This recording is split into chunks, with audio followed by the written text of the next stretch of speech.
आइपुगेका छौँ। यो केप्लासगढी खोटाङ जिल्ला केप्लासगढी वडा नम्बर बालाबेसी भन्ने ठाउँमा चाहिँ यसरी हेलिकप्टर दुर्घटना भएको छ।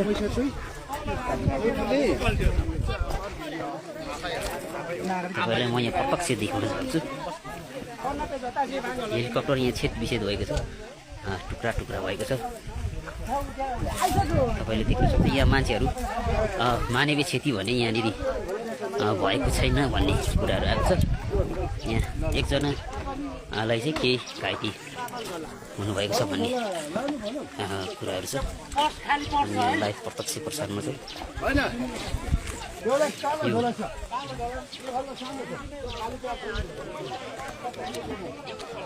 यो के कारणले भन्ने कुरा यहाँनिर यसको सम्बन्धित प्राविधिक अनुसन्धानले नै यहाँनिर निकाल्दा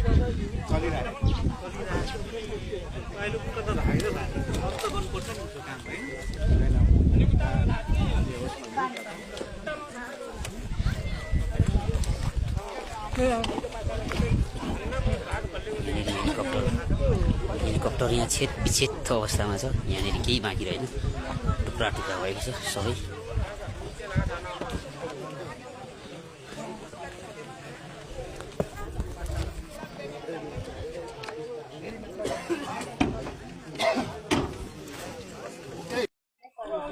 लु यो यहाँनिर एकदमै नसोचेको दुर्घटना भयो।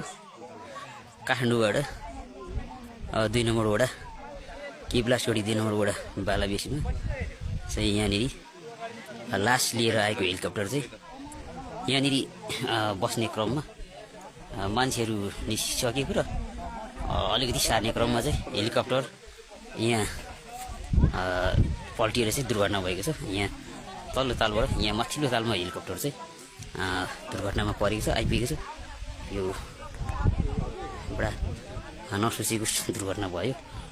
यो बडो यो के कारणले भन्ने कुरो यहाँ खुल्न आएको छैन। यो के समस्या, के प्राविधिक समस्या हो भनेर यसले हामीले